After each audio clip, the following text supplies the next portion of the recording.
Hello అందరికీ. Welcome back to Praneeth travelling diaries అండి. So చూస్తున్నారు కదా వీడియోస్, అరుణాచలం వీడియోస్ అయిపోయాయి. కంచీపురం ఏకాంబర్నాథర్ టెంపుల్, భూమిలింగం వీడియోస్ కూడా అయిపోయాయి.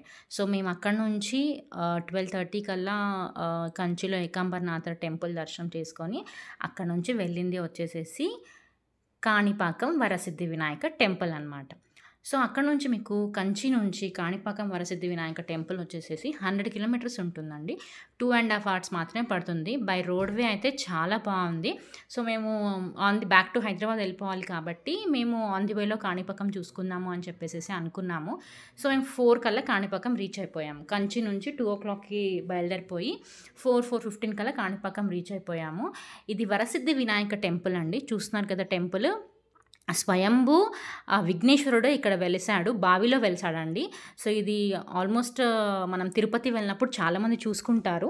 At the same time Arunachalam వెళ్ళినప్పుడు కూడా మనకు చూసుకోవడానికి వీలుంటుందండి బై రోడ్వే అయితే.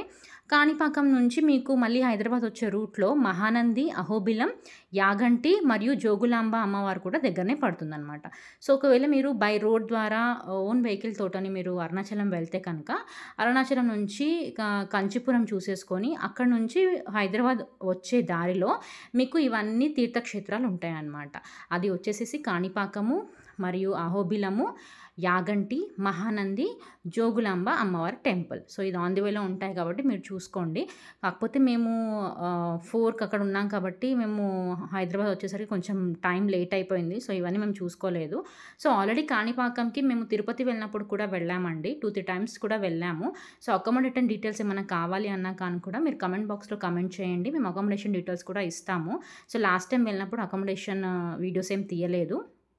సో ఏంటంటే ఇక్కడ మనకి 3 దర్శనాలు ఉంటాయండి. సర్వదర్శనము, శీఘ్ర దర్శనము మరియు అతి శీఘ్ర దర్శనము.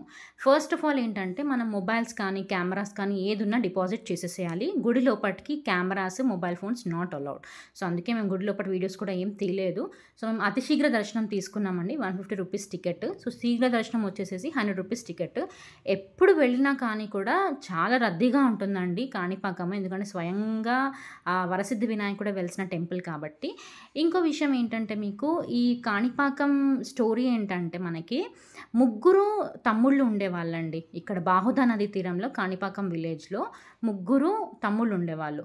మూగ, చెవిటి, గుడ్డి, వీళ్ళు 3 కూడా వాళ్ళు ఉండేవాళ్ళు. సో వాళ్ళ పొలంలో ఇరిగేషన్ గురించి అని చెప్పేసి, వ్యవసాయం గురించి అని చెప్పేసి ఒక బావి తవ్వుదామని చెప్పేసి బావి తవ్వుతూ ఉంటే ఆ బావి లోపల నుంచి కొంచెం రక్తపు చుక్కలు వచ్చాయంటనండి కాసేపు. ఆ తర్వాత ఒక ఐరన్ రాడ్ లాగా తగిలిందంట వాళ్ళకి. సో కాసేపు రక్తపు చుక్కలు వచ్చేసేసి ఆ తర్వాత స్వయంగా ఆ వరసిద్ధి వినాయకుడే బయటకు వచ్చినట్టు చెప్తారు ఇక్కడ స్టోరీ వచ్చేసేసి. సో ఇది బావిలో వెలసిన స్వయంభు వరసిద్ధి వినాయక టెంపుల్ అండి. సో బాహుదా నది తీరంలో స్వయంగా వెలిసిన, బావిలో వెలిసిన వరసిద్ధి వినాయక టెంపుల్ ఇది.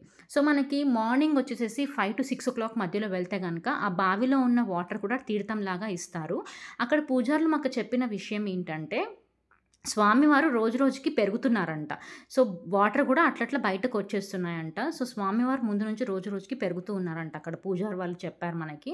సో మీరు అతి శీఘ్ర దర్శనం కనుక వెళ్ళినట్టయితే మనం స్వామివారి దగ్గర దాకా చూసుకునే ఛాన్స్ ఉంటుంది.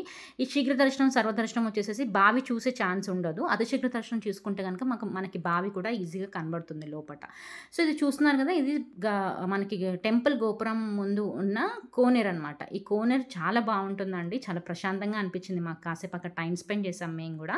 సో ఇక్కడ ఫోటోషూట్స్ చేసుకోవడానికి కూడా బాగుంటుంది కోనేరు. ఎందుకంటే మనకి లోపలికి photos not allowed, videos not allowed కాబట్టి బయటనే మనం ఫోటోషూట్ చేసుకోవడానికి ఉంటుంది. సో మేము మాకు 10 to 15 minutes దర్శనం అయిపోయిందండి. రష్ ఎక్కువ లేకుండే, కానీ అయినా కానీ కూడా కాసేపు టైం పట్టింది. సో 10 to 15 minutesలో చాలా బాగుంది మాకు దర్శనము. ఫస్ట్ టైం మేము అతి శీఘ్ర దర్శనంకి వెళ్ళాము. అంతకుముందు సర్వదర్శనము, శీఘ్ర దర్శనంకి వెళ్ళాము. అతి శీఘ్ర దర్శనం చేసుకున్నాక మాకు లోపల బావి కూడా కనిపించింది. స్వామివారు నీళ్ళల్లో ఉన్నట్టు అనిపించారు. సో మాకు చాలా చాలా మంచిగా అనిపించింది దర్శనం కూడా. సో ఇక్కడొకొచ్చేసి మాకు పూజారులు చెప్పిన విషయం ఏంటంటే, మనకు ఇష్టమైనవి వదిలితే ఖచ్చితంగా మన ఇష్ట కార్యములు తీరుస్తాడు అని చెప్పేసేసి ఇక్కడ మాకు పూజారులు చెప్పారండి. మనకిష్టమైన ఫుడ్ కానీ, అట్లా ఏమైనా స్వామివారికి మనం సాక్రిఫైస్ చేసేస్తే, మనకు నచ్చిన కోరికలు తీరుస్తాడని చెప్పారు.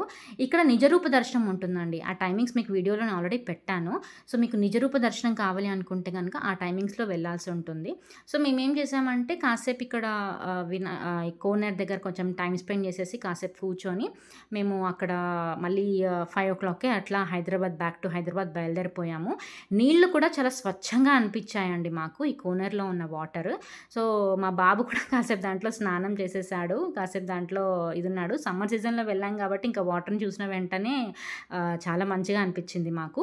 ఇంకో విషయం ఏంటంటే మీకు ఇక్కడ నిత్య అన్నదానం ఉంటుందండి. సో, 12:00 నుంచి 3:00 వరకు మీకు గుడి దగ్గరే అన్నదానం ఉంటుంది మనకి. సో, 12 నుంచి 3:30, 4 వరకు కూడా పెడతారు. సో, మనం మార్నింగ్ ఎళ్లి దర్శనం చేసుకున్న తర్వాత మనకు భోజనం కూడా అక్కడ అవైలబుల్ ఉంటుందండి. సో, మీరు గనుక ఖచ్చితంగా తిరుపతి కానీ, అరుణాచలం గానీ వెళ్ళినట్టయితే తప్పకుండా వరసిద్ధి వినాయక స్వామివారి దర్శనం చేసుకోండి. ఆయన అనుగ్రహం కూడా పొందండి. మేము కూడా అనుగ్రహం పొందాము. మా ఛానల్‌ని సబ్స్క్రైబ్ చేస్తున్న వాళ్ళందరికీ, ఫాలో చేస్తున్న అందరికీ థ్యాంక్ యూ. ఇలాగే సబ్స్క్రైబ్ చేయండి. ఇలాగే ఫాలో చేయండి. ఇంకా చాలా డివోషనల్ వీడియోస్ వచ్చే దారిలో ఉన్నాయండి. Thank you so much. ఇలాగే సబ్స్క్రైబ్ చేస్తూ ఉండండి. థ్యాంక్ యూ సో మచ్ అండి.